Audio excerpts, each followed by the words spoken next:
todos los que están por atrás.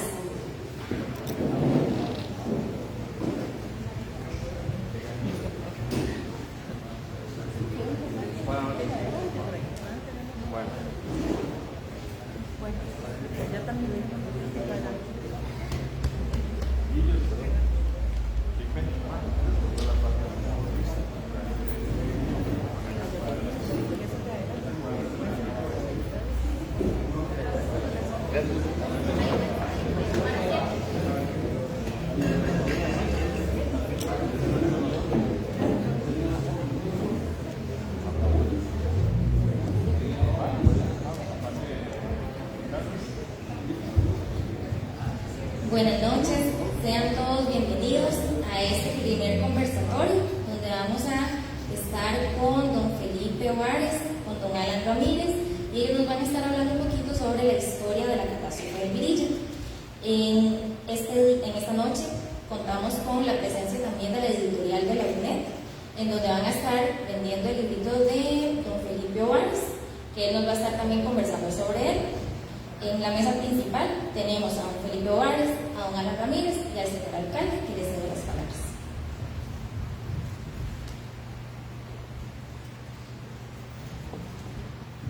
Muy buenas noches a todos y a todas.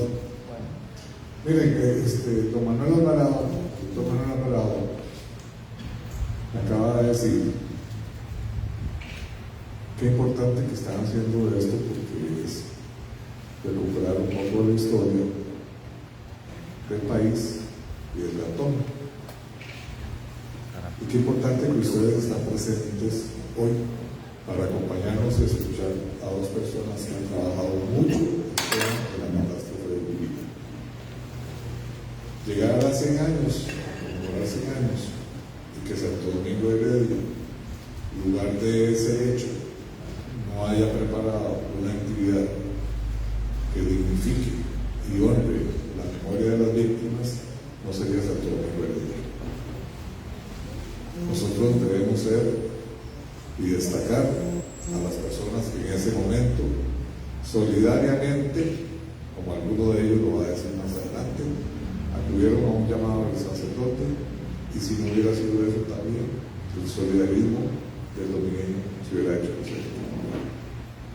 Hoy iniciamos esa serie de actividades que arrancaron al inicio de año con la publicación del calendario de la municipalidad, que tiene dos objetivos. Primero, recordar la catástrofe de Virilla, y luego en cada uno de los días de ese calendario hay historia de Santo Domingo. Desde 1892 en adelante hay historia de Santo Domingo. Don Felipe Ovares, escritor del libro La tragedia de Virilla, pasó muchos años de su vida investigando en diferentes lugares y pudo entregarle a nuestro país un ejemplar del libro donde nos detalla con precisión cada una de las personas que viajaban en el tren y qué sucedió con cada una de ellas. El mérito de hoy, Felipe, es que la editorial UNED le publica la segunda edición del libro, y creo yo que eso era lo que tenía que hacer la editorial en conmemoración al trabajo de Felipe y en conmemoración a la catástrofe. Un experto en estadísticas que le gusta masticarlas, que le gusta digerirlas, que le gusta compartirlas, don Alan Ramírez nos va a hablar de un impacto, del impacto que hubiera tenido ese hecho el día de hoy. Nos va a hacer un detalle, una descripción, una relación poblacional. Y aprovechando la visita del doctor Manuel Alvarado, ahora luego de ello le voy a pedir que nos hable un poquito, porque él nos va a contar qué es el TH, como lo escuché en una exposición en la Biblioteca Nacional hace algunos años. Y eso lo voy a hacer porque viene en relación con el conversatorio que vamos a tener el próximo miércoles, donde van a estar descendientes de sobrevivientes y van a estar don Héctor Chávez y la presidenta de la Cruz Roja, y nos van a contar qué harían ellos si eso sucediera ahora. ¿Estarían los hospitales de este país capacitados para atender? Las condiciones del terreno son las mismas, el abismo es el mismo, Entonces, eso será para miércoles. Pero ahorita, entonces, vamos a pasar con Felipe, ¿verdad? Así es. Vamos con Felipe.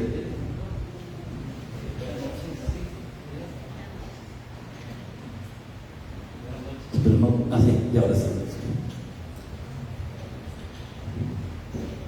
Buenas noches, muchas gracias por acompañarnos en esta actividad donde vamos a hacer una referencia de lo que sucedió hace prácticamente 100 años.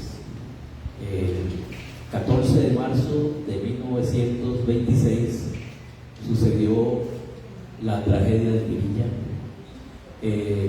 En el Puente Negro, estamos hablando que el Puente Negro está ubicado aquí a 2 kilómetros, más o menos 2 kilómetros está ubicado el Puente Negro, en la frontera natural entre San José y Heredia, Tibás, Santo Domingo. Esa tragedia se debió a un turno que se iba a realizar en Cartago. Inicialmente el turno se iba a realizar el 7 de marzo, o sea que mañana serían 100 años, pero no se pudo realizar el 7 de marzo porque no había trenes disponibles. La compañía dueña de los trenes era la Northern Railway Company, que tenía un servicio que salía de Alajuela. La estación en Alajuela es la que está al frente del parque Juan Santa María, un parquecito que se llama Calían Vargas. Ahí era la estación de Alajuela y los trenes iban hasta Limón. Entonces en esa época era frecuente que las empresas o la gente se organizara y contrataran un tren para hacer paseos, principalmente a Punta Arenas. Era muy común que se contrataran trenes para ir a pasear a Punta Arenas. Entonces, un cura de Cartago, Claudio María Bollo Jiménez, por ahí aparece, lo van a ver, también está en una fotografía por allá. Él quería recaudar fondos para el asilo de la vejez de Cartago. Entonces, organizó ese turno y por medio de la Secretaría de Fomento, en aquel tiempo, en 1926, a los ministerios se les llamaban secretaría. Entonces la Secretaría de Fomento era la encargada de manejar ahí el trámite con la compañía. Entonces el Claudio María le pidió a la Secretaría de Fomento un tren para traer gente de Heredia y de Alajuela invitados al turno. Claudio María Bollo era amigo del cura de Heredia y del cura de Alajuela, y además él había sido cura en Alajuela en 2 ocasiones y también había sido cura en Santa Bárbara, así es que tenía muy buenas relaciones con la gente de Heredia y de Alajuela. Entonces él organizó el turno, le pidió a sus amigos, los curas de Heredia y de Alajuela, que alborotaran a la gente, ¿verdad?, para que participaran, y en realidad tuvo muchísimo efecto, porque rápidamente se vendieron los tiquetes que valían 2 colones, tanto en Alajuela como en Heredia, y la actividad quedó programada para el 14 de marzo. Entonces ese 14 de marzo salió un tren similar a ese. Observen, ese tren tiene 6 vagones, aquel anaranjado se llama el cabuz y la máquina, ¿verdad? Entonces es un tren exactamente igual a ese. Salió temprano de la estación del Atlántico, llegó a Heredia y en Heredia dejó 3 vagones para que la gente de Heredia se fuera acomodando, y siguió para Alajuela con los otros 3 vagones. Llegaron a Alajuela, se llenaron los vagones. Esos vagones cómodamente podían viajar 52 personas, pero había tanta gente que el tren en Alajuela prácticamente se triplicó esa cantidad. Entonces estamos hablando de que en esos vagones iban 150 personas. El tren se devolvió a Heredia a recoger los otros vagones, pero resulta que los vagones de Heredia tenían más gente que los de Alajuela. Entonces el conductor es el jefe del tren en esa época. El maquinista es por decirlo de alguna manera, el maquinista es el chofer, ¿no? El conductor es el jefe del tren. El conductor viajaba aquí y curiosamente viajaba con un gringo que estaba conociendo la ruta porque lo querían contratar. Entonces, al llegar a Heredia, los vagones de Heredia tenían más gente. Entonces el conductor, un señor de apellido Facio, decidió desenganchar los vagones de Alajuela y meterlos de Heredia detrás de la máquina. Es decir, esos eran los vagones de Alajuela, los quitaron, metieron los de Heredia y los de Alajuela quedaron al final, porque en teoría tenían un poquillo menos de gente. Estamos hablando de que era un tren como para unas 600 personas, ¿verdad? Algo así. Sin embargo, iban más de 1000 personas. O sea que era un tren que iba sumamente cargado. Dicen en las crónicas que aquí en los balcones de los trenes iban más de 20 personas en cada balcón. Estamos hablando que de 40 personas agarradas, quién sabe cómo. Y entonces, bueno, se colocan los vagones de Heredia detrás de la máquina, los de Alajuela atrás. Y más o menos como a las 8 salió el tren a las 8:10 salió de Heredia hacia Cartago. El tren, los testigos afirman que el tren siempre viajó a una velocidad como fuera de lo normal, ¿verdad? Incluso cuando venía de Alajuela, porque no paró. Había dos estaciones, una que se llamaba Chavarría, que es como por donde está la cervecería, no paró en San Joaquín, aunque en San Joaquín alguien se le metió al tren, ¿verdad? Y el tren bajó la velocidad y alguna gente se aprovechó y se quitaron. Luego, cuando salió de Heredia, el tren tenía que parar en la estación de Santa Rosa. Había mucha gente de Santo Domingo en la estación de Santa Rosa esperando el tren con boletos, etc. Y tampoco paró ahí. El tren pasó muy rápido. Y resulta que el trazado de la línea antes del puente tiene dos curvas pronunciadas, ¿verdad? La segunda curva termina en el puente. Por ahí van a ver, esa es la Claudia María Bonio, el cura. Por ahí van a ver una foto donde se ve la curva, donde el puente, es decir, la curva termina en el puente. Entonces el tren entró pero muy rápido a esa curva. Y entonces los 3 vagones de Alajuela se accidentaron. Este vagón de acá quedó volcado a un lado, por ahí van a ver la fotografía, quedó volcado a un lado de la vía. Este vagón se fue al fondo del río, lo van a ver ahí en una fotografía en la pared del cañón del Virilla. Y este fue tal vez el que sufrió la peor parte. Ese vagón quedó abrazado contra el puente. Por ahí van a ver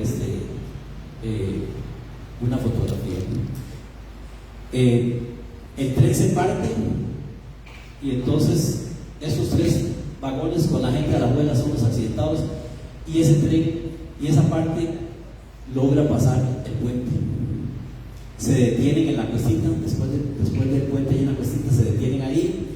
Mucha gente de la Heredia se bajan ahí a ver qué pasó. El conductor, el señor Facio, que venía aquí, se bajó del tren y a ver qué pasó. Donde vio el desastre, ¿verdad? Le dijo al maquinista: váyase para San José, y dé la noticia y mande ayuda, ¿verdad? Alguna gente de Heredia, los que se bajaron, dicen que cogieron piedras y le tiraban piedras al maquinista, ¿verdad? Porque estaban indignados con lo que había pasado. Entonces el resto del tren se va para allá, el señor Facio se queda, también quieren agredirlo, solo que en ese tiempo, como él era la autoridad máxima del tren, andaba armado, entonces dicen que hizo un par de disparos para que no lo agredieran. Y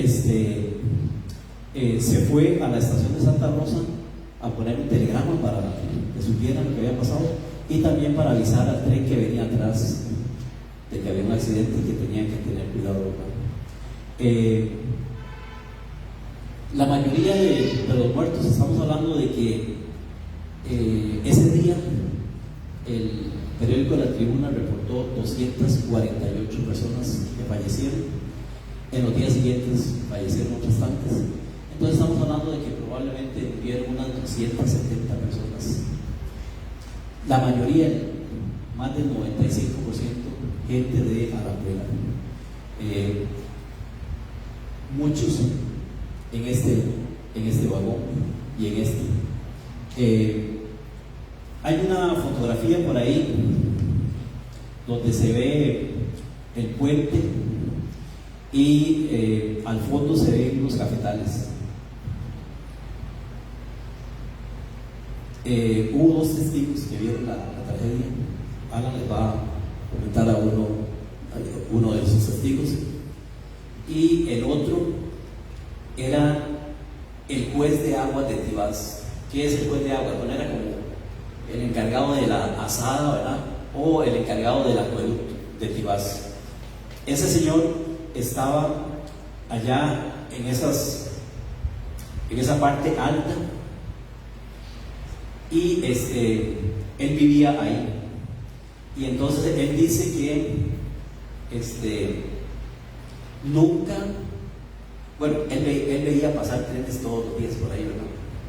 Y dice que él nunca vio un tren entrar con tanta velocidad en esa curva. Y él dice que vio cuando el tren chocó contra el puente y vio que la gente salía disparada y caía en el fondo del río, ¿verdad?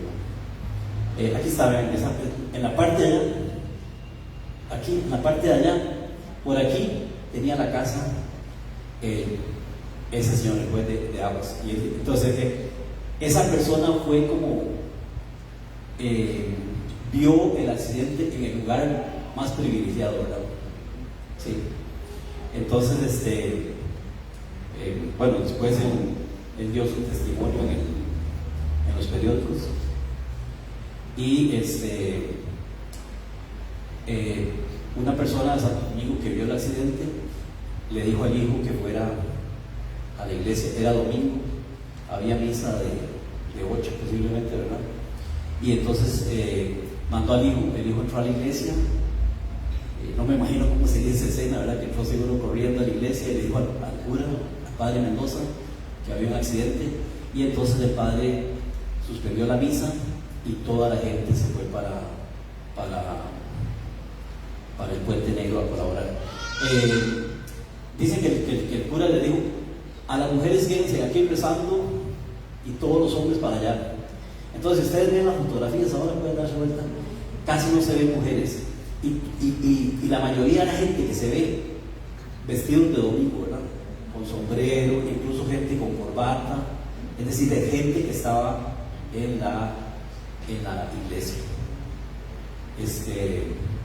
Entonces esa breve reseña le paso ahora a Alan. Voy a ponerle aquí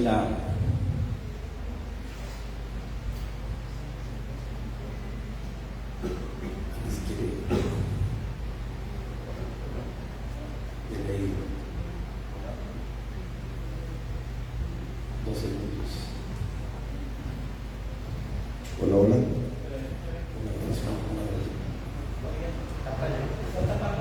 Sí. Hola, hola. Es aquí.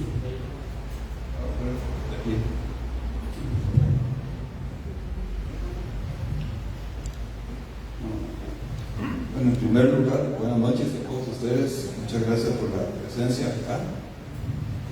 Antes de comentar unos aspectos, quisiera hacer público nuestro agradecimiento como ciudadano domingueño y como costarricense a mi compañero y amigo Felipe Valle Vaquero por ese trabajo de investigación que ha realizado, porque nosotros, en general, los costarricenses tenemos una memoria corta, ¿verdad? Si no hay documentos que respalden determinados eventos, se nos olvida, y esto no se nos puede olvidar. Esta tragedia se pudo haber evitado, y eso nos puede servir de referencia para lo que viene, para el futuro, porque ahora les voy a contar esos detalles que nos pueden causar más problemas.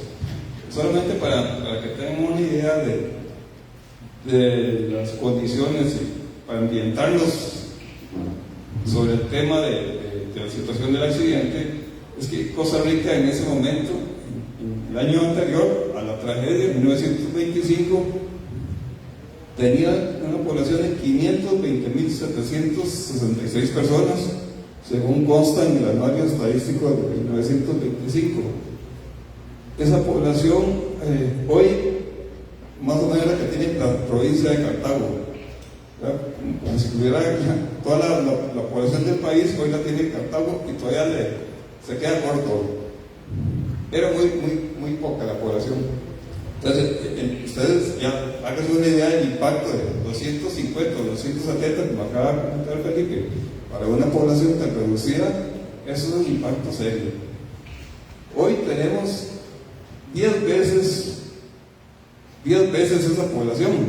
Entonces, si en ese accidente fallecieron 250, por ejemplo, una operación rápida, pues, puede decir que, multiplicado por 10, es una tragedia de 2.500 personas.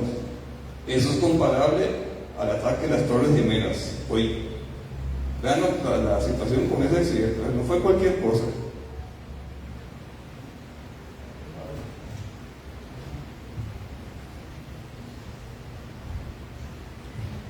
Para 1925, esa es la mortalidad por accidentes de cualquier tipo, ya sea sumersión accidental, herido con armas de fuego, suicidio, quemaduras, accidentes ferroviarios. En el año anterior a la tragedia fallecieron 9 personas.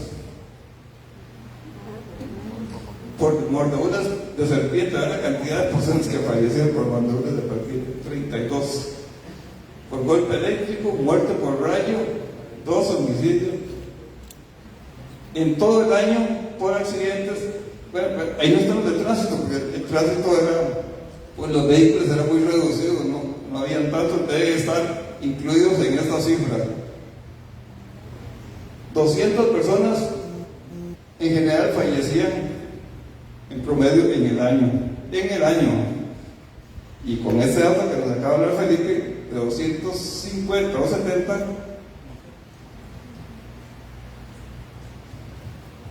de 270, entonces en un solo día fallecieron la cantidad que sucede en un año en ese evento. Algo bien serio, bien doloroso. Eso consta en el anuario estadístico de 1925 que está en la web y lo pueden verificar.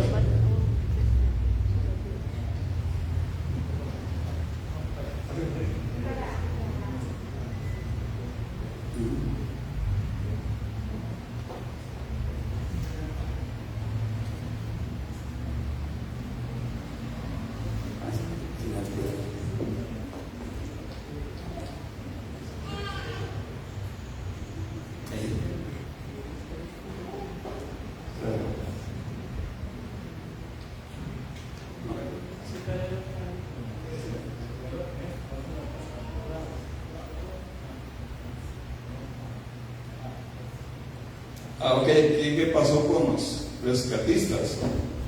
Recuerden que existía, ya en esa época existía la Cruz Roja, antes de pero claro, no como lo conocemos hoy, después no tenían equipo, tenían algunas personas con capacidades, pero los equipos eran insuficientes.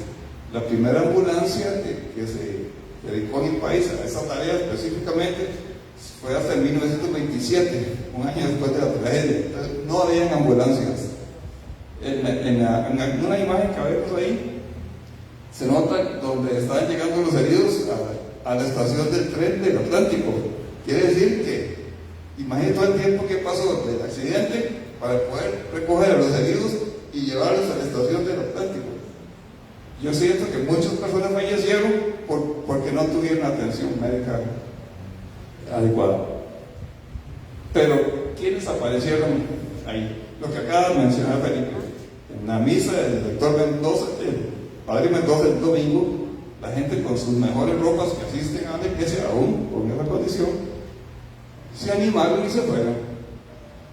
Y ahí se vivieron actos de verdad rescatables para la población domingueña, y es lo que yo quisiera destacar hoy.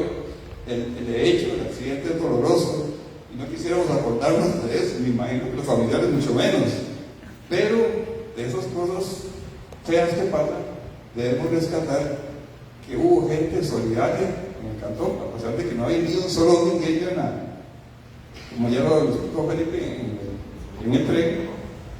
La gente de Santo Domingo fue y aportó todo lo que logró para poder rescatar a esas personas, los que lograron sostenerse. Incluso hasta los fallecidos también se encargaron de hacerlo. Eso fue muy destacado en la prensa de ese momento. Bueno, ahí está difícil de que se lea, pero eso que se menciona ahí está relacionado con la población de Santo Domingo. No habla de privados ni de otros cantones de Santo Domingo. Como decía Felipe, ahí está la gente bien arropada, con buenos trajes, con sombrero. Eso tiene que ser domingueños, de seguro. De seguro. Pero vean que no hay camillas, eso fue una improvisación con troncos de ramas que encontraron por ahí. Hicieron ese rescate. Que dicho sea de paso, hoy es difícil. Hoy hay un accidente y el acceso no es fácil. Con toda la tecnología que existe hoy no es fácil. Y quisiera rescatar este detalle muy interesante, muy bonito, que en esta nota que escribió un señor, John Pierre, refiriéndose a la comunidad de Santo Domingo, de las personas que asistieron a ese rescate, dice: domingueños, eso está aquí en este recuadro en rojo. Eso salió el 27 de marzo en el Diario de Costa Rica, de ese mismo año. Domingueños, que no falte nunca este espíritu, este hermoso hábito que tanto nos ennoblece y que estoy seguro será una gran herencia para los niños de hoy. Cultívenla siempre, no lo dejen de caer un momento. Alma domingueña que es bálsamo alentador en las mayores calamidades. Como domingueños deberíamos estar orgullosos de esos antepasados, y ojalá no suceda una tragedia similar a esta, pero como domingueños deberíamos estar dispuestos también a aportar nuestro grano de arena a una situación similar. Esta lista que está a la izquierda son domingueños, y en esa publicación aparecen. Los dos primeros son los médicos, y por ahí aparece don Víctor, el de la óptica, el famoso don Víctor. Posiblemente, si alguno de ustedes tiene algún familiar o conocieron de esta historia por medio de algún familiar, es posible que sea alguno de estos que está acá, de esta persona. Vean, los apellidos son domingueños, sí, son domingueños. Esa familia somos nosotros. Esos apellidos son de nosotros: Chacón, Zamora, Rodríguez, Villalobos.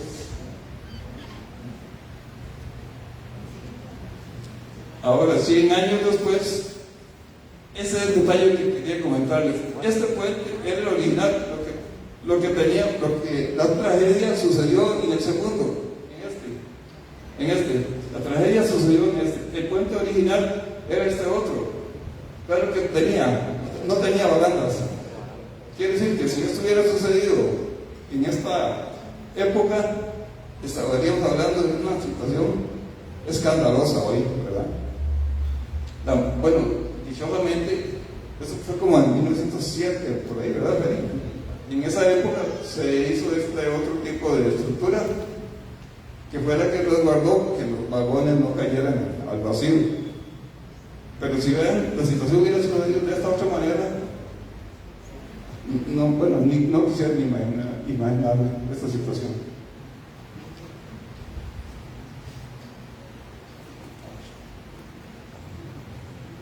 Estas son las posibles causas, ya lo había mencionado Felipe, de los que se habló en la prensa y en todo el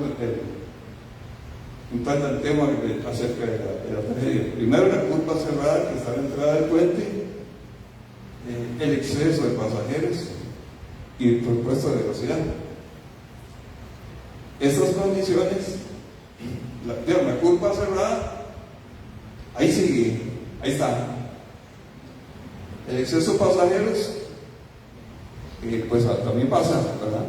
Yo me ha tocado hacer ese viaje de San José a la Heredia por pura curiosidad y me tocó venir en condiciones difíciles, ¿verdad? Poco espacio. Es decir, que solo falta este pequeño detalle, exceso de velocidad.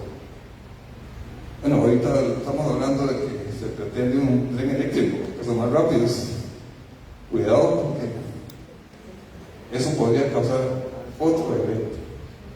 Debemos de aprender de los errores del pasado, ¿verdad? En este país a veces no trabajamos bien, no proyectamos a futuro, no planificamos, tenemos un cero. Si nos ponen a calificar la planificación de este país, tenemos un cero. Entonces, esos eventos no se deben repetir jamás. Muchas gracias. Tal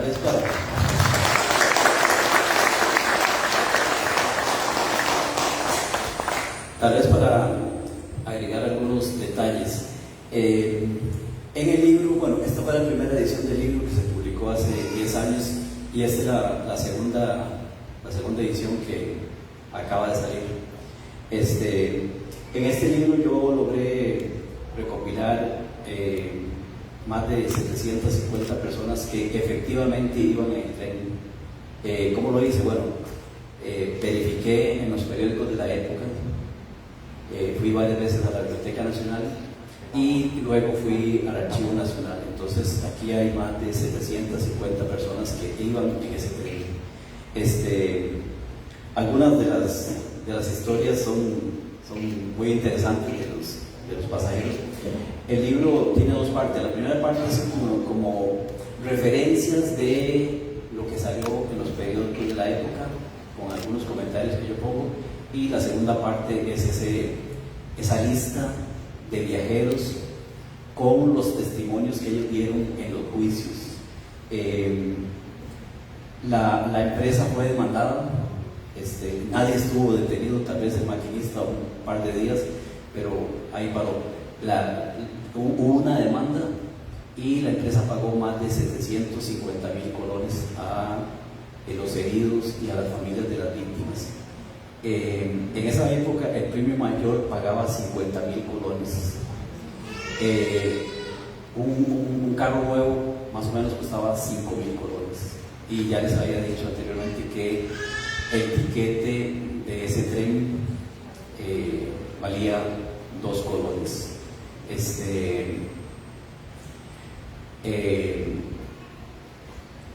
La mayoría de los viajeros dijeron que el tren iba muy rápido, ¿no?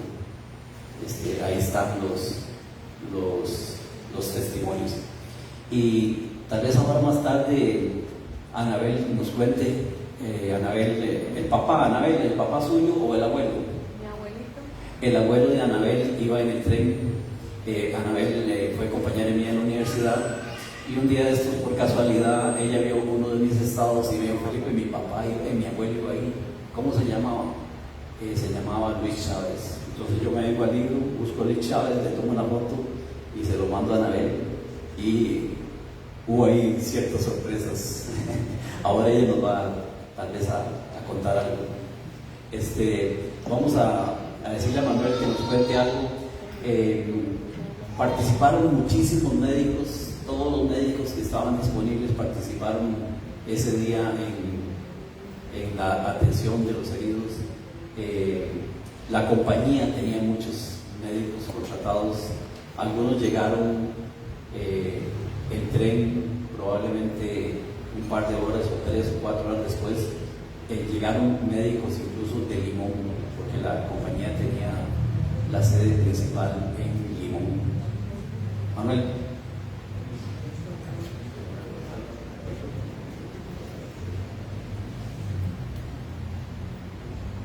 ¿Hay algún otro médico aquí?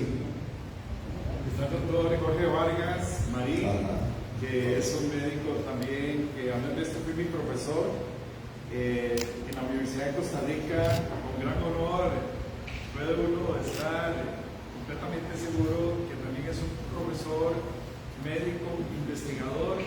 Nos sembró mucho la llamita de la investigación, ¿verdad? Que después yo les puedo decir un poquito más, ¿verdad? Porque así como lo dijo Felipe y lo dijo Alan, podemos hablar ahora, ¿verdad, Juan? Pero creo que todos queremos hablar un poquito en este conversatorio, ¿verdad? Es muy importante hablar un poquito, por lo menos, para que cada uno sepa los diferentes temas que cada uno de nosotros conoce. Felipe hizo la referencia al libro y mencionó dos cosas. Mencionó el estudio, la investigación y los expedientes del Archivo Nacional.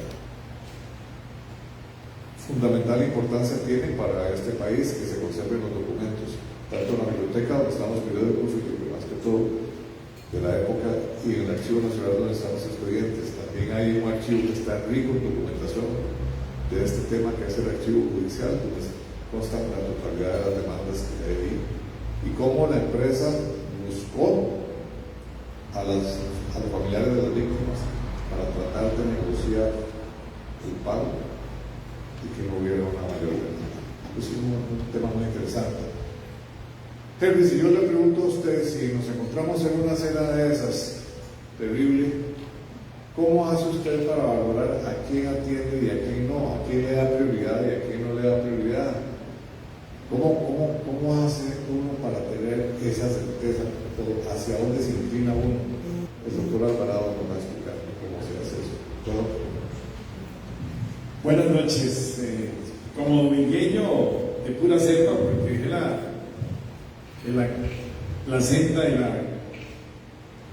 y mi cordón umbilical ahí a los 20 metros donde vivió Felipe, Ovares, Barquero, Carlos, y todas esas viejas experiencias nacieron desde que estábamos muy pequeños, ¿verdad, Felipe? Y tenemos un común denominador, Felipe, Alan y yo, que nos graduamos juntos en 1972 en la escuela Félix Arcadio Montero con la misma maestra. Y con ese prurito, porque los dos eran excelentes estudiantes, competíamos por las notas. Felipe fue candidato a la presidencia de la escuela. Y perdimos, como sorpresa, ¿no? Pero todas estas situaciones jocosas que nos hacen reír, ese sentimiento que tiene uno como domingueño, ¿no? Yo, a pesar de que no vivo acá, vivo en San José, pero casi que vivo acá, por aquello de que fue a ser uno diputado. El asunto nace desde que tenemos razón de ser, desde que nacimos, porque hay un detalle familiar que no se olvida, que fue mi abuelita Josefina Saborío Rocha. Vivimos la historia, mi abuelita Josefina y mis bisabuelos murieron en el accidente. Ellos vivían en aquella época en Alajuela, junto con tanto mi abuelo y mi abuela materna, pues se dieron cuenta de la celebración del hogar de ancianos, ¿verdad? Para recaudar fondos, porque hay que recordar que la actividad se iba a hacer para inaugurar el primer hogar de ancianos en Costa Rica y muy probablemente en Centroamérica. Estamos hablando de 1923-24, se estaban recaudando fondos, no había plata. La Iglesia Católica ya motivó a la población y conectó a la abuela, Heredia, San José y Cartago para poder recaudar los fondos para ya hacerlo y finiquitar el proyecto de la Iglesia y de los grupos muy activos de la ciudad de Cartago. Muy probablemente arraigado con un hecho histórico que los desastres y las grandes tragedias van de la mano. Recordemos el terremoto de 1910 de Cartago. Eso conmovió un instinto de solidaridad enorme en la ciudad de Cartago, que fue la que más sufrió. Entonces, esa población quedó muy marcada y la inauguración de ese hogar de ancianos probablemente motivó mucho a que mucha gente luchara para la creación de ese hogar de ancianos, porque muchos de los viejitos vivieron la realidad del terremoto y estaban ahí y ahí no tenían muchos ni siquiera dónde vivir. Bueno, la historia es larga, pero sí, tal vez desde muy poco tiempo de mi edad, desde los 3, 4, 5 años, ya en las conversaciones de mi abuela, Josefina, y uno el prurito, porque esto lo veía uno como una película en Netflix, ¿verdad? Eran las historias que nos iba a contar Josefina, que Felipe la conoció, la interrogó mucho, y creo que ahí nació mucho la inquietud de que Felipe era una persona extremadamente ordenada, como ingeniero informático, y Alan, con toda esa situación de estadística, fueron tomando mucho nota, pero nosotros también, ¿verdad? Esto, como veía mucho la historia que nos contaba nuestra abuela, y luego siempre vino una situación clave, que por qué mi abuelita Josefina, que le decíamos Maína, por qué le ponía la candela y por qué rezaba la oración del doctor Ricardo Moreno Cañas todas las noches. Nos aprendimos la oración, que ahí está, si ustedes se las paso en internet, la oración atribuida a los milagros y a las grandes hazañas y las curaciones médicas que tuvo el doctor Ricardo Moreno Cañas. Y nacimos con esa inquietud y siempre la conversación histórica. Ella iba a montarse en el tren, ella iba a esas horas de las 4 de la mañana, había que levantarse porque ella el tren salía temprano de la abuela, ya lo manifestó muy claramente don Felipe Juárez, para hacer toda la travesía en el convoy. Mi abuelita no pudo ir en el viaje porque su tía se dio cuenta que tuvo la primera menstruación, ¿verdad? En ese sentido, recuérdense que era clave tener la primera menstruación que se llama la menarca, casi que la incapacitaba, y ella se quedó calladita, pero la tía sí se dio cuenta. Entonces le clausuraron el viaje y fue un tío abuelo que también falleció. En resumen, murió mi tía abuela materna, mi abuelo materno, todos a Saborío Arroyo de Alajuela, y murieron 2 tíos abuelos, y después sobrevivieron 2 de mis tíos, que hizo que también me pegara yo al libro de Felipe, porque me lo he leído como 4 veces, ¿verdad? Porque cada recuento anecdótico que Felipe hace en su libro y muchos de los apuntes, inclusive la lista de los Saborío Arroyo, están ahí de una forma muy clara. El libro tiene una situación de una riqueza histórica y también casi que es testimonial, un testimonio, porque muchas de las familias no sabían, no puede ir a buscar las familias, inclusive hizo una recopilación exacta de lo que fue las indemnizaciones, ¿verdad, Felipe? Que eso fue otro detalle, la parte jurídica del accidente. A lo que hoy, como lo dijo don Jorge Fonseca, es qué pasó en el momento del accidente. Salieron corriendo a dar la alerta, la gente que estaba en la iglesia acudió, los varones, y esas fotos son muy elocuentes y son testimonio de lo que es un desastre mayor. A raíz de todo esto, yo desde hace muchos años, como profesor de la Universidad de Costa Rica, ya me toca bailar con la mafia, que es la atención de los enfermos en desastres mayores.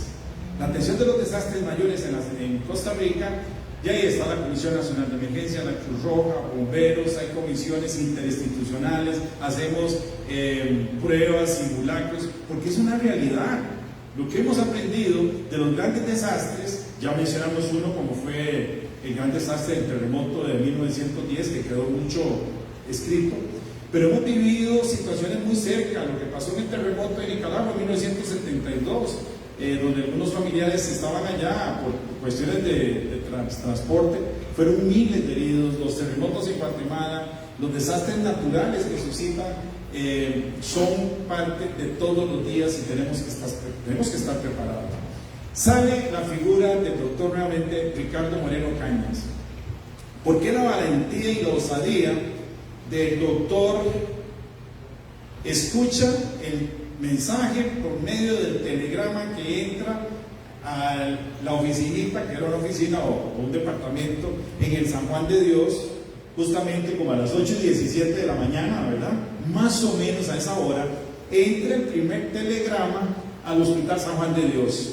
Las particularidades del equipo del doctor Moreno Cañas que llegaba muy temprano, él siempre llegaba a las 5 de la mañana, vivía en los hospitales y por eso es reconocido con la gran labor médica que él tuvo durante mucho tiempo.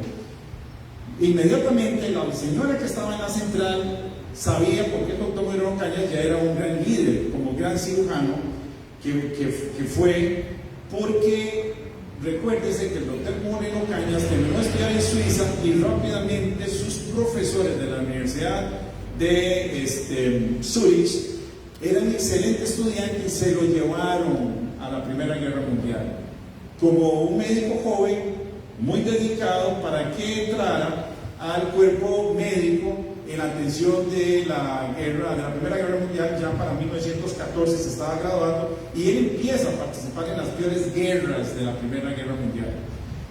No más ni menos estuvo presente en la peor batalla de la Primera Guerra Mundial, que es la batalla de Verdun, que está muy cerquita de la frontera entre Francia y Alemania.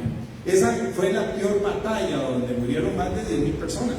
Entonces la preparación académica del doctor Moreno Cañas le dio una formación profesional increíble, tal vez una de las más importantes y de las más vastas que puede tener un médico, que fue una guerra mundial. El conocimiento, la osadía de él y el aprendizaje de sus grandes profesores le hizo tener grandes premios. Fue congratulado por el gobierno francés. Aparece la pandemia, se acuerda la pandemia de 1918, y ahí terminó la guerra, porque ahí todo el mundo se estaba muriendo en las trincheras debido al virus, que fue muy probable similar a lo que pasó con la pandemia del COVID-19.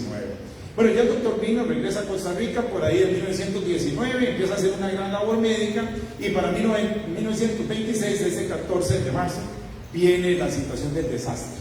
Él no titubeó en poder dejar las 4 paredes del Hospital San Juan de Dios y todo esto lo señalo en un artículo médico que me motivó mucho, el libro de Felipe, a adjuntar toda la experiencia y toda la revisión biográfica del doctor Moreno Cañas, y se llama El primer triage hecho en Costa Rica por un médico, doctor Ricardo Moreno Cañas.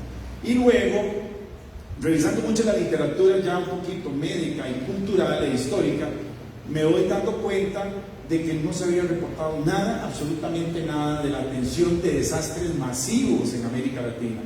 Entonces, la premisa y los aspectos básicamente hipotéticos es que lo fuimos investigando, y también, como lo dijo a don Alan Ramírez, lamentablemente, si nosotros revisamos todas las catástrofes mayores ferroviarias para la época y la población que ya Alan señalizó, es probable que haya sido uno de los peores desastres en América Latina. Creo que también Felipe y yo tengo los artículos donde inclusive la revista Time, ¿verdad, Felipe? Publica en un diario, el diario de Nueva York y en otros diarios en Londres, fue publicada la noticia del gran desastre de Costa Rica. Esto llevó a que el doctor Moreno Cañas esa mañana, ya a las 8:30, con sus 4 cirujanos que estaban en el hospital, se trasladan directamente a la escena. Desastre, se dan cuenta lo catastrófico que es, y lógico que con el conocimiento que tenían y sin ningún temor empezó a hacer la clasificación de los heridos, ¿verdad, Jorge? Y eso le llamamos en general, para la situación de desastres mayores, es hacer un triage.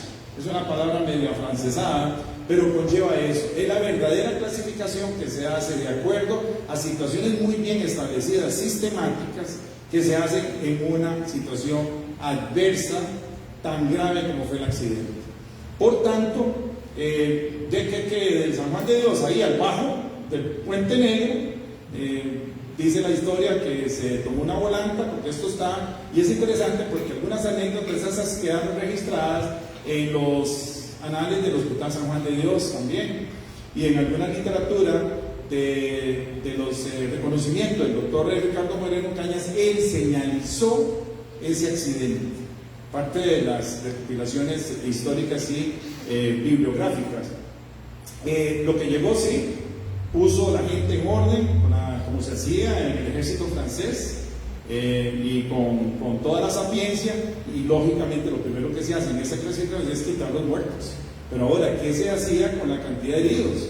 La cantidad de heridos sobrepasó, vea que la cifra exacta, como se ha mencionado en muchos de los aspectos históricos, probablemente nunca lo vamos a saber. El número exacto de muertes nunca lo vamos a saber. Se mencionó en la prensa 248 muertos. Por otro lado, yo leí algunos aspectos de alguna literatura que sobrepasaba más de los 320. Dice que la parte de la iglesia ocultó algunos muertos también, y para tratar de no compensar tanto. Bueno, en resumen, la capacidad que tuvo el doctor Ricardo Moreno Cañas fue que tomó los heridos. Recuerde que la capacidad hospitalaria para la época era muy escasa en la gran área metropolitana.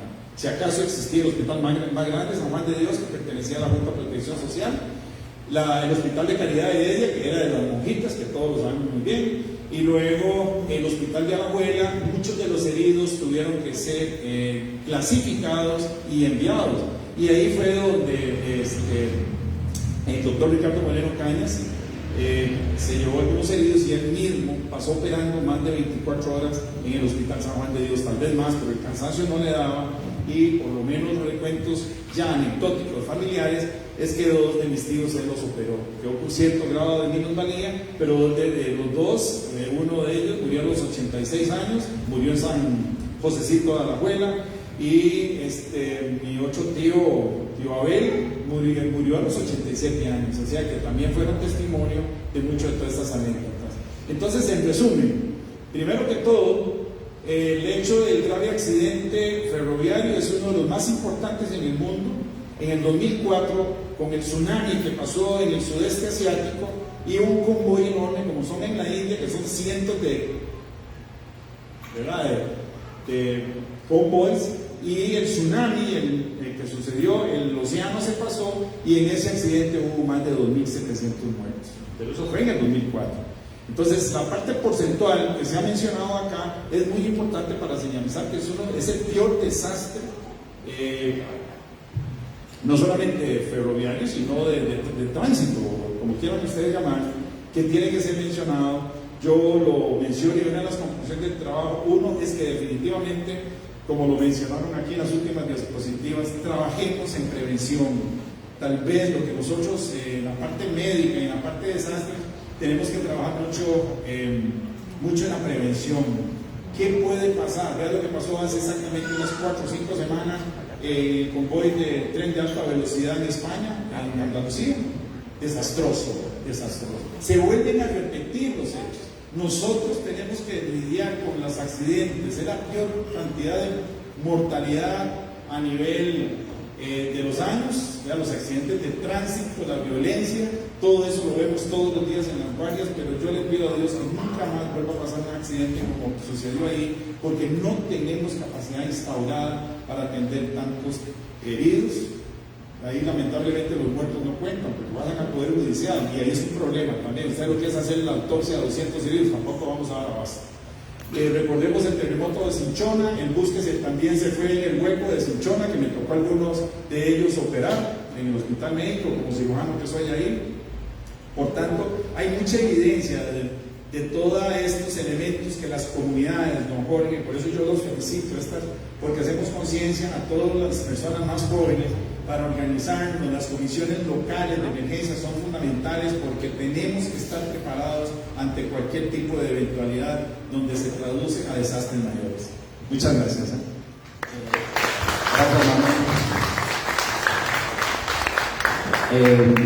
Sí, participaron poco más de 40 médicos ese día.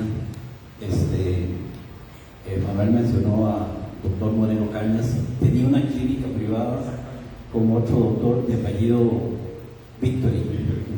Sí, Victory. La compañía les pagó a todos. Al doctor Moreno Cañas le pagó 1,000 pesos, a Victory le pagó 1,000 pesos, y a otros les pagó un poquillo menos, pero a todos los 40 médicos la compañía les pagó. Me gustaría que Anabel nos contara algo de su abuelo, brevemente.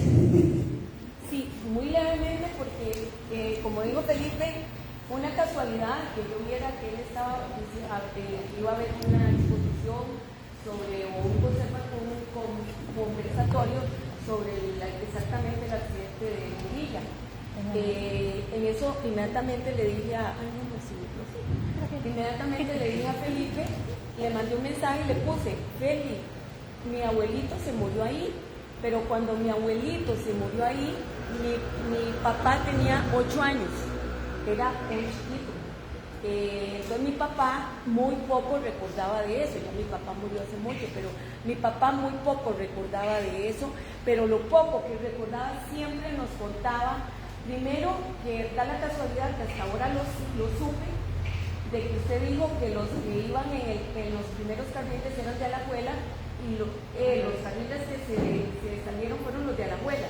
Sí, los vagones accidentados eran los de Alajuela. Que se estacionaron fueron los de Alajuela y no los de Heredia. Mi abuelito era de Heredia, pero da la casualidad que mi papá siempre nos contó que mi abuelito le dio el espacio a una persona y se pasó al otro vagón. Entonces ya le tocaba estar ahí. Y después, otra cosa, mi abuelito era sastre, y entonces mi papá siempre nos contaba que él estaba, y cuando escuchó lo del accidente, él salió corriendo hasta donde fue el accidente, vestido con corbata y con saquito, porque los domingos, como iban a misa y era toda esa tradición, los vestían todos de traje.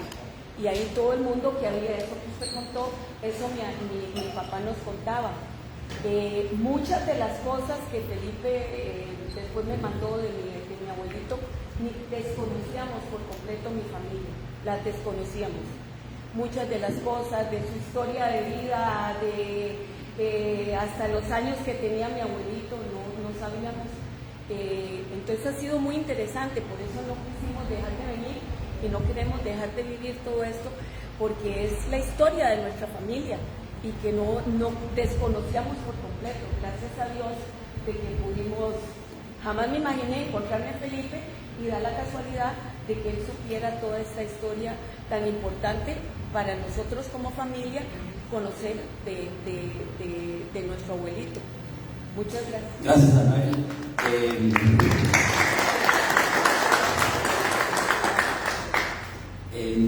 Sí, lo que pasa es que uno ignora muchas cosas de nuestros antepasados. Le conté yo a Anabel, bueno, porque Anabel, mi abuelo iba en el tren. ¿Cómo se llamaba su abuelo? Se llamaba Luis Chávez, Luis Felipe Chávez. Yo me llamo Luis Felipe Chávez. Había enviudado en 1916, creo, o sea, tenía 10 años de que su esposa había fallecido, pero no lo sabía Anabel. 34 días antes del accidente se había casado de nuevo, o sea que estaba prácticamente en luna de miel. Se murió 34 días después de su segundo matrimonio. Esa parte Anabel no la sabía, y entonces yo le mandé una foto ahí de la página del libro donde está la referencia de el abuelito de ella.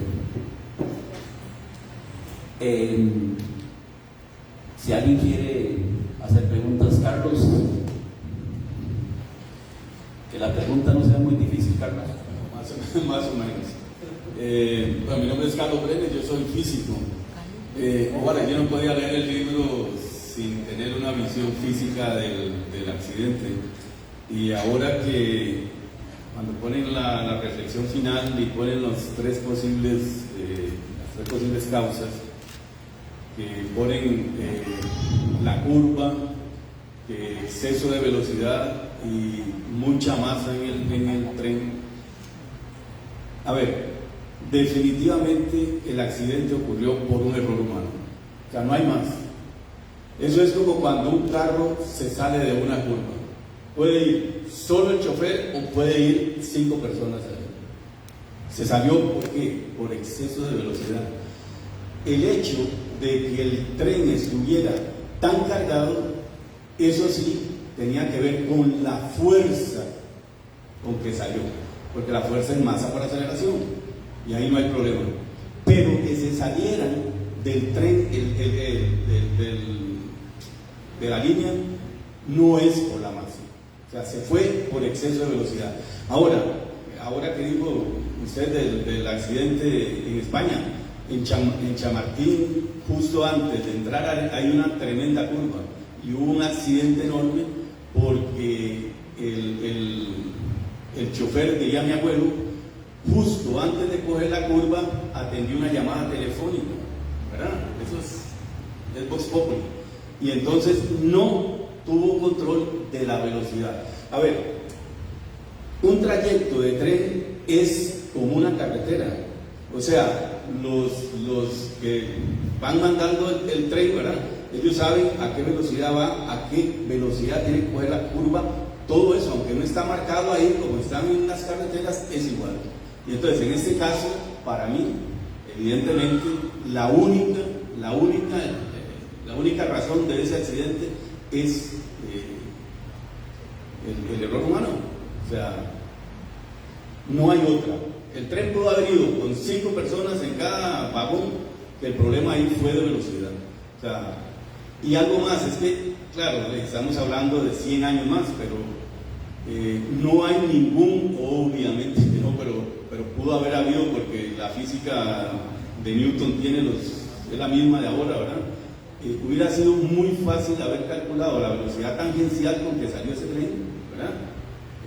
Con solo medir el radio de la curva, que también era muy fácil, un topógrafo cualquiera lo hubiera hecho, y pudieran haber calculado la velocidad tangencial que fuera que la sacó y la fuerza asociada a la masa, ¿verdad?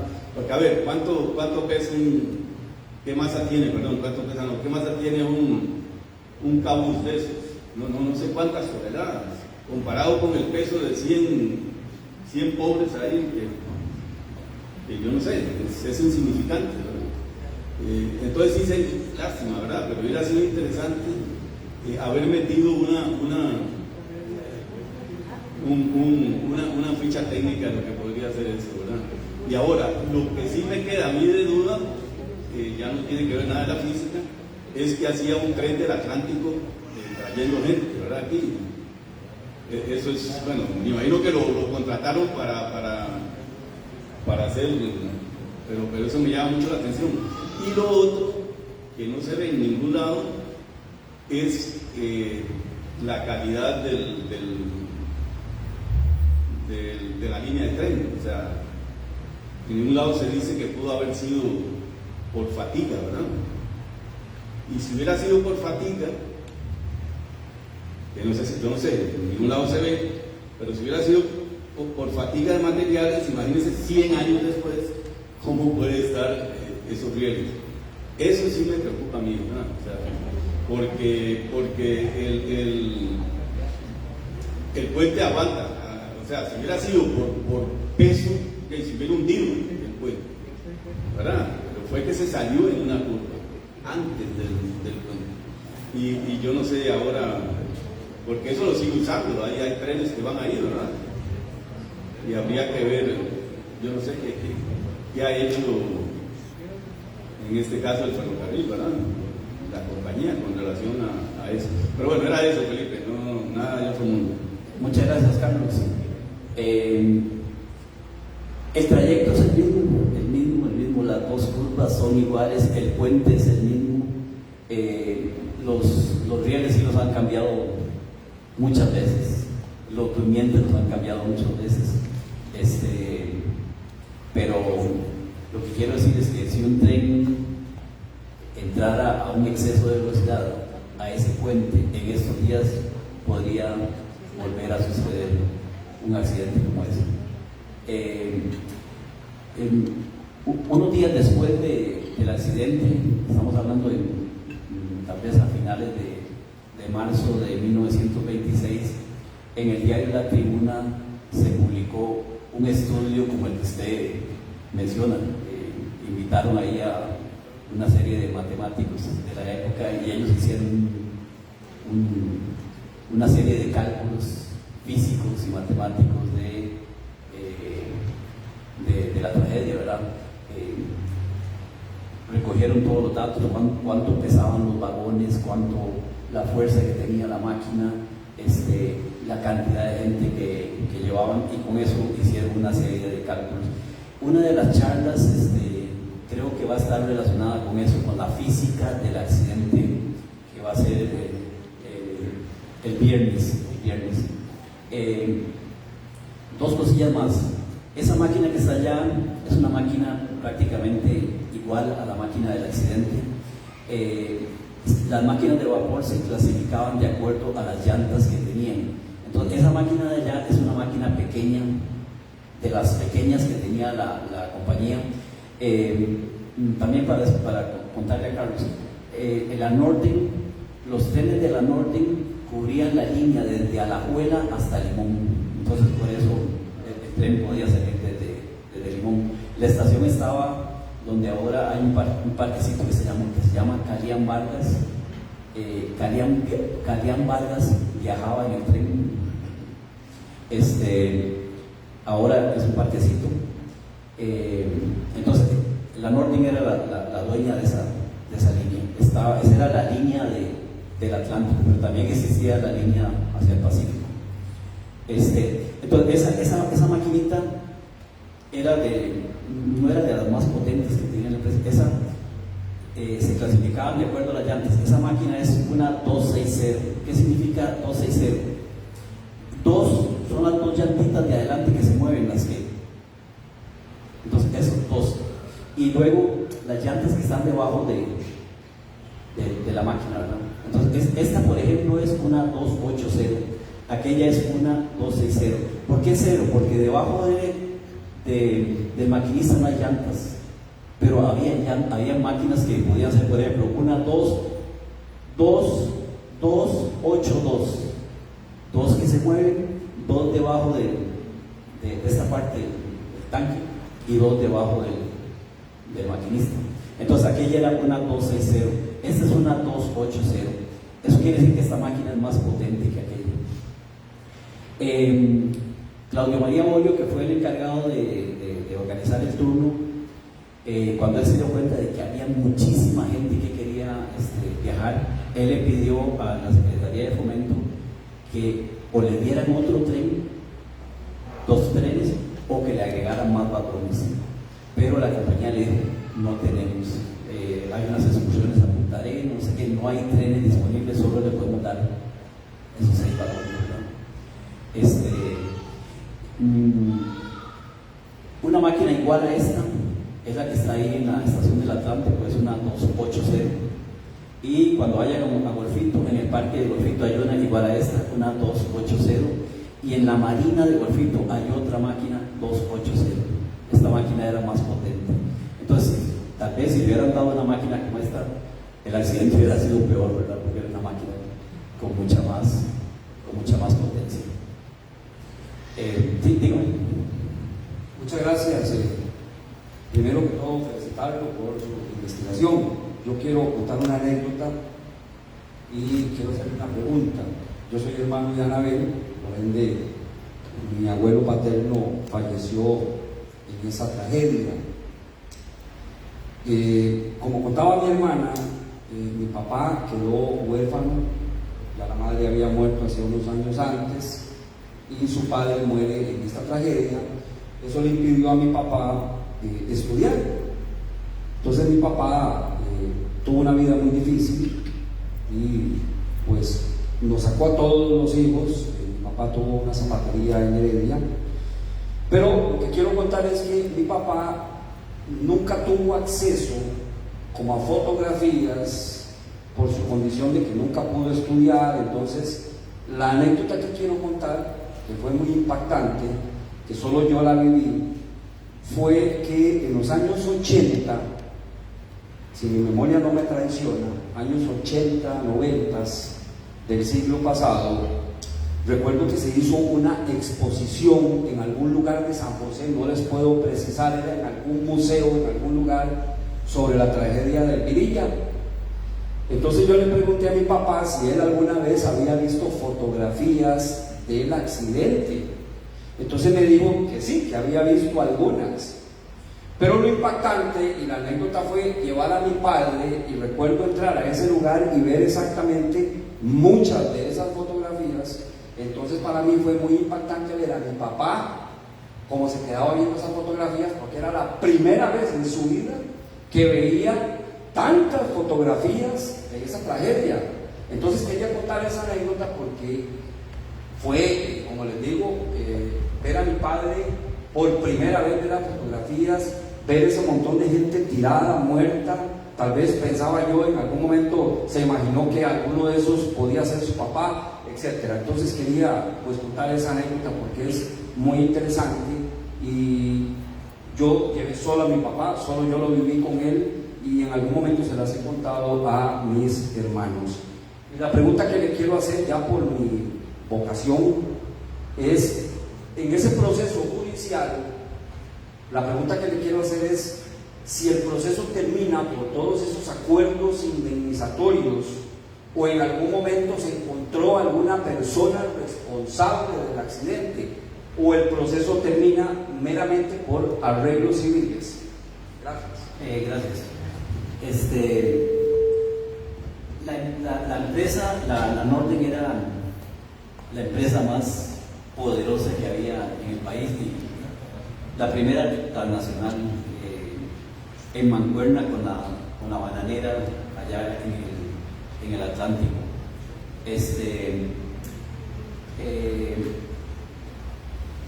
La empresa de todo momento quiso quitarse el tiro, ¿verdad? Pero como la cosa se fue poniendo fea, arregló con cierta gente. Entonces a cierta gente le dieron plata, ¿verdad?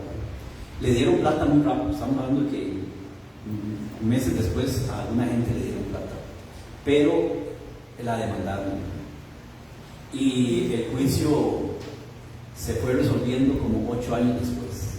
Estoy hablando que en 1934, digamos, como que ya finalizó el juicio, y en 1934 dieron más plata. Incluso a una gente que le dieron en 1926, en 1934 le volvieron a dar dinero. Pero al final de cuentas a nadie se culpó. El maquinista estuvo en la cárcel de Heredia, creo que un par de días, nada más.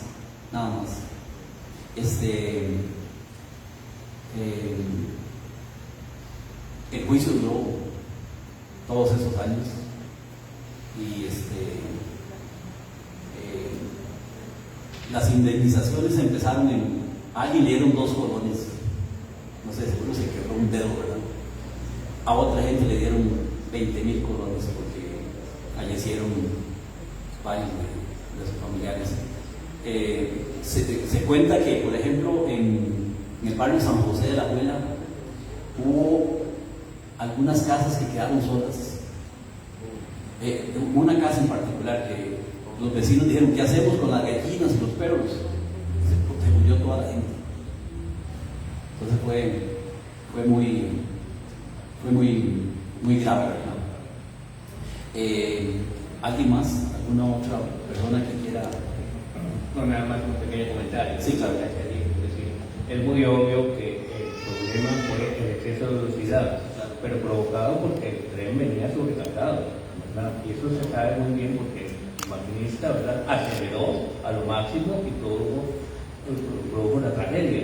Ahora bien, desde luego que había responsabilidad última la fundamental es de la empresa, pero si uno se pone a ver eventos que han ocurrido en el mundo, recuerden la tragedia del Titanic, ¿verdad?, que fue terrible en Inglaterra, nunca hubo condena para los dueños de la naviera, ¿verdad?, a pesar de que había sido producto de un exceso de velocidad también, que querían llegar a Nueva York a establecer un tiempo récord, ¿verdad?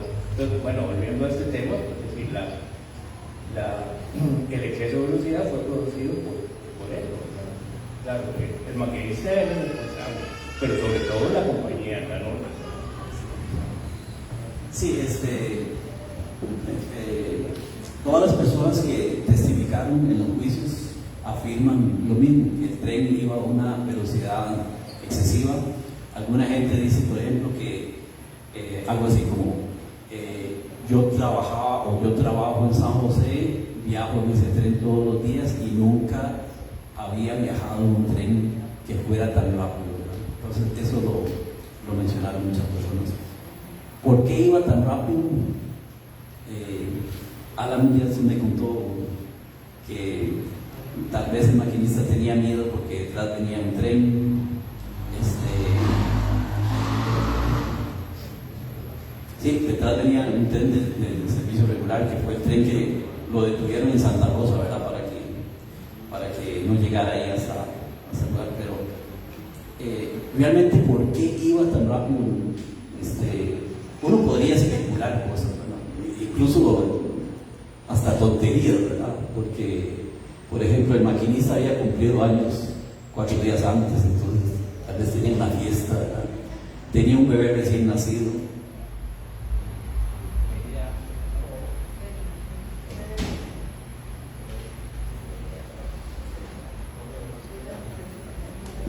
Hola.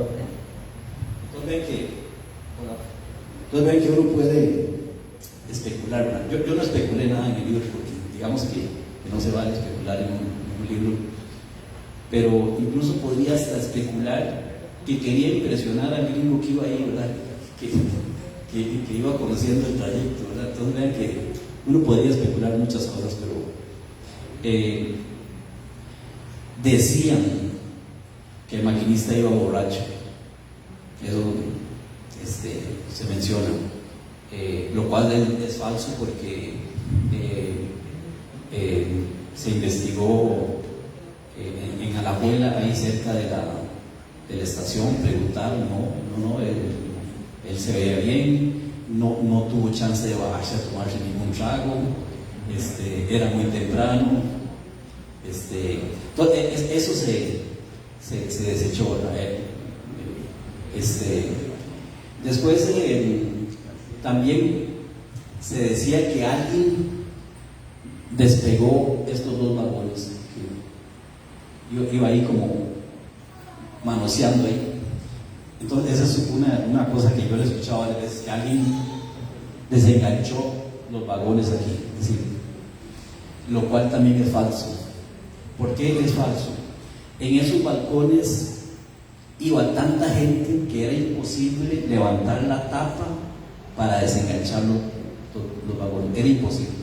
Y además iba un policía de Heredia en esos balcones que hubiera impedido que eso se hiciera, ¿verdad? Entonces hay muchas cosas que se dicen, pero que en realidad no sucedieron. No sé si alguien más quiere participar con alguna pregunta. A ver, Carlos. Un comentario. Que primero que todo agradecer, no sé si me oye o no. No. Yo no soy mucho del micrófono, no te pongo a cantar. Bueno, buenas noches a todos. Quiero todos felicitarlos por esta actividad, ¿verdad? Es algo que los domingueños recordamos todos los años. Nosotros no lo vivimos, nuestros abuelos y otras personas nos cuentan, ¿verdad? Siempre uno trata de sacar detalles y hay algo que a mí, dentro de muchas cosas, hay algo que siempre me ha llamado la atención y se sabe, ¿verdad? Se sabe que la gente que estaba en Santa Rosa esperando no pudo viajar, ¿verdad? Entonces no hubo muertos de gente que vivía aquí en Santa Rosa, en Santo Domingo. Entonces, ¿cuál será o cuál fue? No sé si Felipe tiene registrado algo de eso en el libro, para que leerse, ¿verdad? Hay que comprarlo también. Entonces, el asunto es cuál era el sentimiento o el pensamiento o el escenario de esa gente al no poder, ¿verdad? Montarse en el tren, y cuál fue la reacción después, ¿verdad? Al ver tanta gente muerta. Entonces yo siempre me he preguntado eso. No sé si hay algo registrado de testimonios o entrevistas de la época, ¿verdad? En el libro de Felipe, y no sé si, bueno, simplemente quería expresarlo porque es algo que siempre me ha llamado la atención. Los 2 escenarios, antes y después. Muchas gracias. Gracias, Carlos. Bueno, sí, es difícil, pero me imagino que mucha gente dijo, gracias a Dios que no me pude montar en el tren. En los periódicos de la época se recoge algunas declaraciones, por ejemplo, de una maestra en Heredia que tenía incluso el tiquete, pero cuando llegó vio que había tanta gente, dijo, no, yo no voy. Y digamos que se salvó. Otra anécdota, Claudio María Borio, el cura que organizó el turno, sabiendo que había tanta gente, teniendo miedo que viniera gente sin pagar, organizó una comisión y de Cartago llegó a Alajuela el sábado 13 de marzo. Llegó la comisión, que eran como unas 5 o 6 personas. El encargado era un señor de apellido Alizaga, que era el secretario del colegio San Luis Gonzaga de Cartago. Él era el jefe de la comisión, murió en el accidente. Él trató de organizar el asunto y anduvo por ahí, no sé ni cómo, pero cobrando a la gente que no había pagado. Entonces dicen que probablemente llevaba bastante plata en los bolsillos. Murió y la plata se perdió, ¿verdad? Lo bolsearon al muerto, ¿verdad? Uno de los miembros de la comisión estaba en Alajuela cuando el tren iba a salir y por alguna razón diríamos ahí en Calle Ronda estaba jeteando, ¿verdad? La cuestión es que cuando se dio cuenta es que el tren salió y entonces el hombre salió corriendo a ver si alcanzaba el tren y el viento le botó el sombrero y entonces quedó así el hombre: ¿el tren o el sombrero? El tren o el sombrero. Se devolvió por el sombrero y perdió el tren, ¿no? O sea, se salvó porque se salvó por un sombrero, digamos así.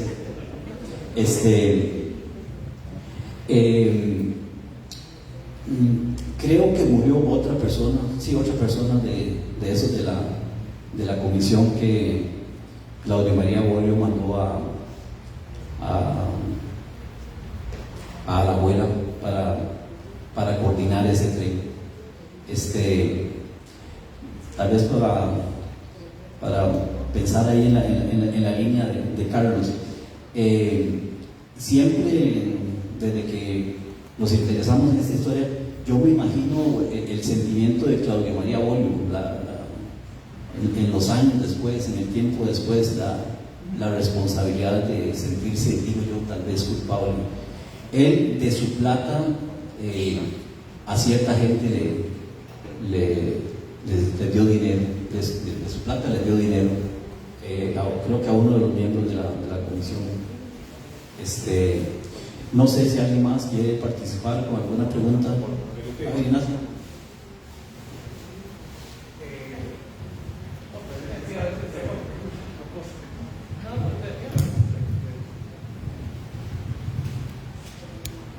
Buenas noches, Fede.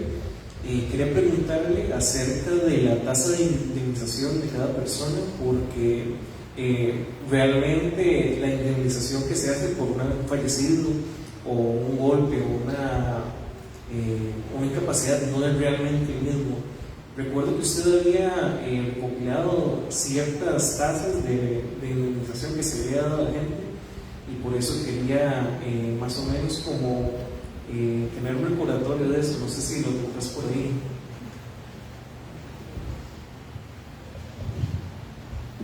Bueno, como mencioné hace un ratillo, la compañía eso lo manejó así muy,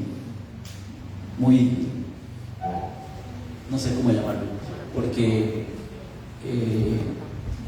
les conté, a una persona le dieron 2 colones, no sé qué le pasó, pero le dieron 2 colones, y a otra, a una, creo que fue a una señora, le dieron 20,000 colones porque murió el esposo y creo que murió un hijo. Pero en realidad si ellos hubieran manejado como una tasa fija, bueno, por los muertos vamos a dar 5,000, por los heridos vamos a dar 2,000. Murieron más de 250 personas y lo que pagó la compañía al final fueron como 750,000. Entonces vean que en realidad la compañía pagó muy poco, pero muy poco. Creo que por ahí atrás alguien quería hacer. Ya, hablo al micrófono, entonces voy a preguntar otra vez. Otra cosita es, se habla, y Alan lo comentó también, estadística. No se puede negar, ¿verdad? Que no va a haber otro accidente de esos, y ahí mismo, ¿verdad? En otro lugar. Entonces, probablemente lo van a tocar en el tema del próximo conversatorio con los bomberos. Creo que me llama la atención también, porque si Dios quiera que no, pero no está muy lejos, ¿verdad? Podría ser un accidente de esos, ¿verdad? ¿Cómo es que en ese puente no se ha mejorado la estructura? En cuanto a la altura no se puede hacer nada, pero las condiciones del puente, eso es otra cosa, y no sé si Felipe ahí se quiere referir a eso. Sí, María Caritos, el problema que vemos serio es el acceso. No hay ningún vehículo que pueda entrar ahí, no, ambulancia no hay forma.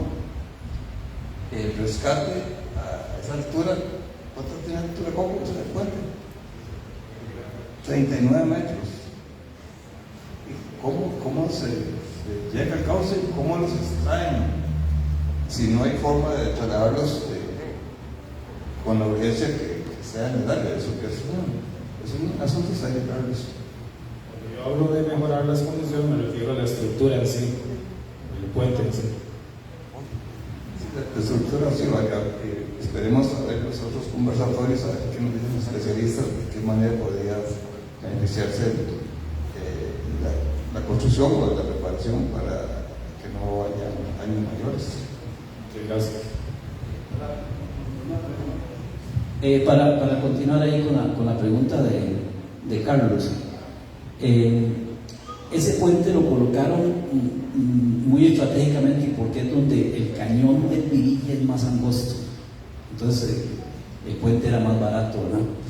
Después del accidente, la Municipalidad de Santo Domingo ofreció a la compañía el terreno para que la curva esa se ampliara y entonces se redujera el peligro, prácticamente se eliminara el peligro, pero obviamente a la empresa no le interesó porque era muy caro hacer un puente unos metros más hacia la izquierda, era muy caro, iba a ser un puente probablemente el doble del largo del actual. Buenas noches. La pregunta mía iba más o menos por eso de la curva, porque ¿qué se puede hacer para eliminar esa curva? Pues ya la contestó, habría que hacer un terreno, o sea, habría que correr la curva y convertirla como una recta, algo así, porque como yo siempre dije, ese peligro está ahí evidente, en cualquier momento pasa, los trenes de Heredia vienen cargados, la curva se mantiene, la velocidad me imagino que es igual o mayor, entonces como decimos, eso está en cualquier momento. Entonces yo realmente en ese tren no he viajado nunca. Hoy por cierto fui a un CR a hacer una visita que tenía ahí y tenía unas ganas de venirme en el tren para ver que la reacción y sentir el problema y todo. Lo que pasa que era que venía de la UCR hacia acá, pero sí, a uno le preocupa que eso en cualquier momento pueda pasar. Y también felicitarlos porque esa investigación ha sido muy buena y ha puesto el dedo en la llaga, que hay que hacer algo, porque como repetimos, en cualquier momento estamos corriendo otra vez. Muchas gracias. Entre un montón de anécdotas que son cientos, sí nos contaba mi abuelita Josefina que para hacer todavía más negativo la super tragedia, como en todo evento adverso y accidentes, sí, los familiares que fueron testigos, hubo eventos trágicos, tal vez muy feos, se puede decir así, que fue el vandalismo. Las historias dicen que el río se tiñó de rojo, pero eso dio oportunidad por un detalle que creo que también lo señala Felipe en el libro, es que en aquella época hacer un viaje de eso no era barato, o sea, es como ir a la Florida en American Airlines, porque eran para el poder adquisitivo de la época era caro viajar, pero a pesar de esto ya había recursos, muchos de la gente era pudiente. Mi tío abuelo que falleció, él hacía regencia del cementerio de San Josecito del Abuelo, tenía sus cositas y probablemente dio pie para que comprara varios tiquetes para ir a Cartago. Pero sí, mi abuelita, que vivió 101 años, constantemente una de las cosas que dejó más impactada a ella fue el vandalismo. Para la época, las reparaciones dentales, para los dentistas y los odontólogos de la época, recuérdense que las restauraciones eran hechas con oro. Cualquier accidente que pasara esto, ya había mafia, porque es una verdadera mafia, que existía, que llegaban al zarpazo como sopilotes, como aves rapaces, y eran trabajar muy rápidamente en la desinsertar las piezas dentales de oro. Y eso sí, muchas veces mi abuelita Josefina nos contaba que lo trágico de esto es que ya cuando se entregaron los cadáveres, en aquella época muchas de las inspecciones más visuales en la cavidad bucal, y uno de mi bisabuelo, la cosa que más les impresionó fue que muchos de los dientes de oro no los tenían. Eso es otra anécdota que hay que andar con mucho cuidado, que cualquier accidente vienen los opilotes, y es cuando usted ve que el accidente que se suscita ya nadie llega ni con la billetera ni con la identidad, hay que operarlo de un trauma con todo el hígado roto y no buscando la identidad, y nos tenemos que cuidar, también hay que educar a la población en ese sentido. Mucha gente llega que es ayudar, pero ayudar es buscando las situaciones de valor que existen, y eso se suscitó en el accidente de marzo de 1926.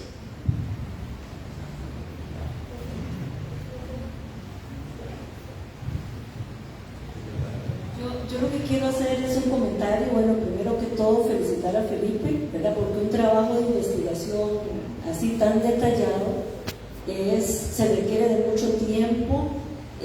La parte de informática, ¿verdad?, histórica, que pudo coordinar datos, pero también felicitar a la Municipalidad de Santo Domingo, porque hemos venido varias veces a escuchar la historia, ¿verdad?, de cómo se vivió el accidente del Virilla, y la historia hay que contarla para revivirla.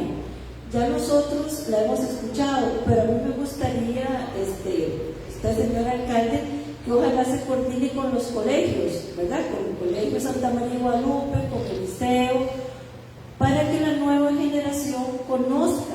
Porque si no, bueno, a mí me tocó trabajar mucho en comunidad indígena, y los indígenas dicen que la historia hay que estarla contando para recrearla, porque si no, la historia se muere, y un pueblo sin historia es un pueblo sin vida, ¿verdad? La historia es vivencial. Entonces a mí me gustaría, bueno, que Felipe, Alan, el señor alcalde, Manuel, el equipo con el que han estado trabajando, coordinen con los colegios para que la nueva generación conozca. Porque si no, lo vemos como se celebra un hecho, pero un hecho aislado. Y de ese hecho del accidente del Virilla, creo que dejó una huella muy honda en la comunidad de Alajuela y en muchos de los domingueños.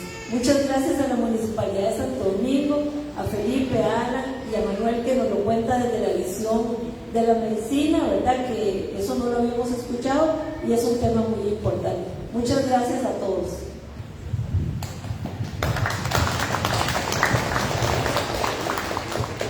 Tal vez ya para finalizar, porque si no se enfría el café,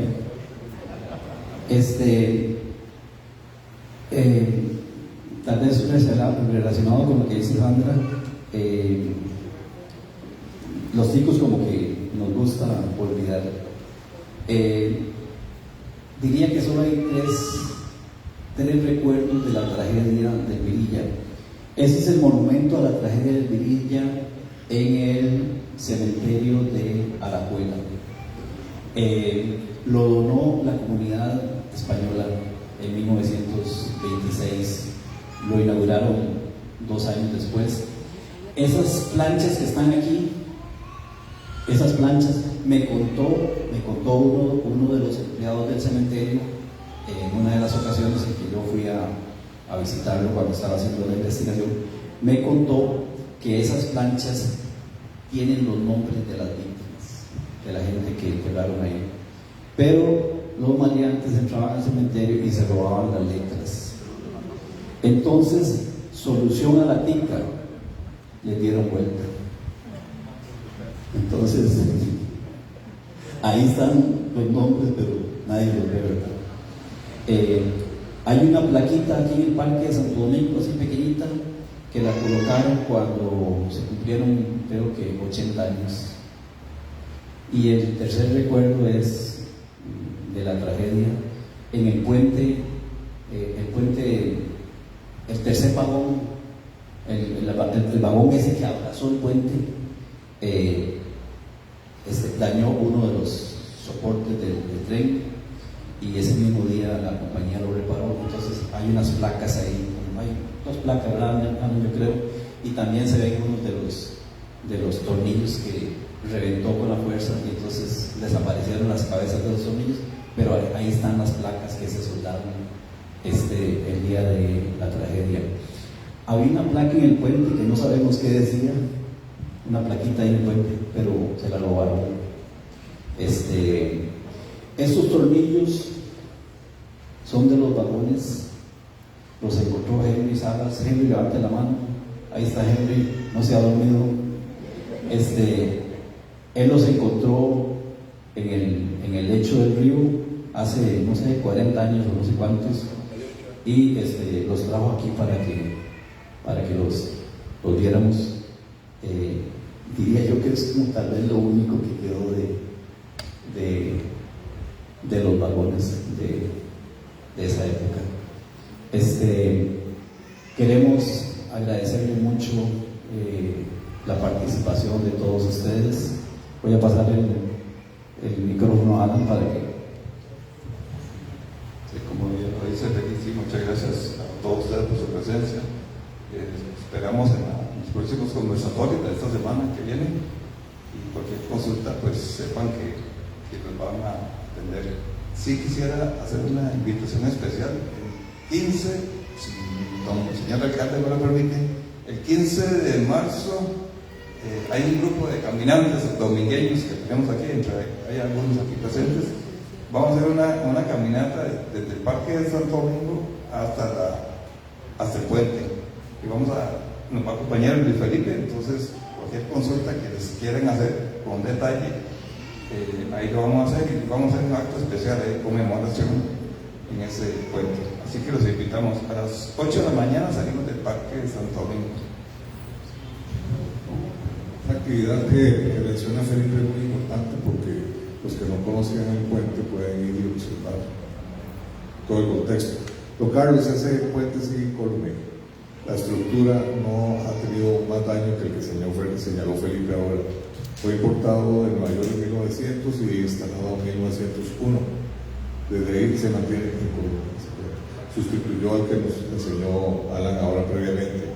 Doña Anabel, decía el doctor Alvarado que es muy importante hablar un poquito, por lo menos, y eso que usted mencionó de su abuelo, esa misma situación que causó la muerte de su abuelo causó la salvación de otra persona, y el hijo de esa persona va a estar el próximo miércoles aquí explicándonos, contándonos por qué cambiar de asiento le salvó la vida a la mamá. Y don Carlos, en el año 2022 tuve la oportunidad de trabajar con una serie de jóvenes físicos para que trataran de analizar las cuatro teorías que hasta el momento había sobre las causas del accidente, de una forma diferente a lo que se había escrito. Brian Hidalgo, el presidente del Colegio de Físicos, del que usted forma parte, fue uno de esos jóvenes. Y don Brian va a estar de hoy en 8, el próximo viernes, haciendo una explicación de qué fue lo que encontraron ese grupo de 5 jóvenes. Hicieron un análisis, los llevé a la línea férrea, midieron la curva, vieron pesos, vieron densidades, vieron velocidades, vieron alturas, el peso promedio de los ciudadanos en ese momento, la altura promedio, el desgaste, el posible desgaste de la cejita esa que tienen las ruedas de los trenes. Fue un análisis físico que les permitió extraer una quinta teoría de las causas del accidente. Entonces, siendo él el presidente del Colegio de Físicos, me parece a mí que es muy importante que una persona tan joven y es donde uno se alegra mucho la educación pública, porque esos chiquillos vuelan, esos chiquillos son para estar en otra cosa. El análisis que hace y la academia que tiene y la forma de expresarse y el estudio y la facilidad para hablar de física, creo que merece que algunos de ustedes lo vuelvan a ver o vengan a escucharlos, principalmente por las conclusiones que ellos sacan y las demostraciones que van a hacer ahí del movimiento de los vagones, de la colisión de los vagones, las diferentes vistas que tienen ellos y para llegar a esa conclusión. Doctor Carlos, cordialmente invitado para de hoy en 8. No quiero terminar sin agradecerle a Marianela Mesén y a su equipo de trabajo, a Andreita que está por ahí está, y que se me hizo la anfitriona, allá está doña Erika Villalobos, agradecerles el trabajo que ustedes han realizado para que esto sea un éxito, a la productora, también cuidando a mis compañeros del consejo, especialmente a mi compañera del alma, doña Erika Linares, por el trabajo que hemos realizado, que nos permite traerles a ustedes toda esta recopilación de historia. Y voy a coger su petición, voy a invitar a los colegios, voy a pedirle a Felipe y a Alan que me acompañen, vamos a traerlos aquí una representación de los colegios, porque no saben, efectivamente no saben lo que sucedió, y precisamente para que haya una conciencia, una memoria histórica de Santo Domingo de lo que sucedió en ese lugar, que la municipalidad está invirtiendo mucho dinero en el andén de Santa Rosa, donde Carlitos, mucha gente se enojó cuando pasó ese soplado, ¿verdad? Entonces el enojo y la furia de ese momento se convirtió después en otra cosa, ¿verdad? Esa inversión que estamos haciendo ahí le va a permitir a todos los domingueños y a cualquier persona que vaya ahí entender qué fue lo que sucedió.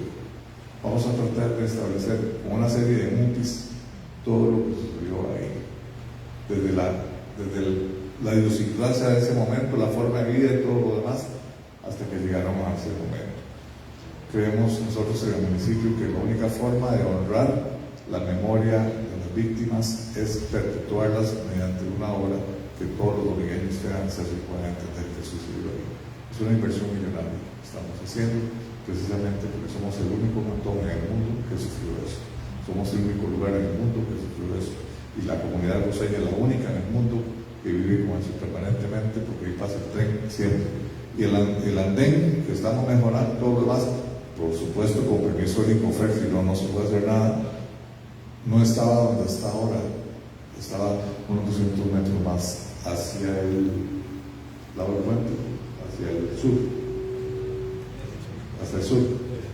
Ahí está, pero ahí encontramos una línea férrea vieja en esos trabajos que están haciendo, y la dejamos como un testigo, no sé si era o no era, pero ahí va a quedar.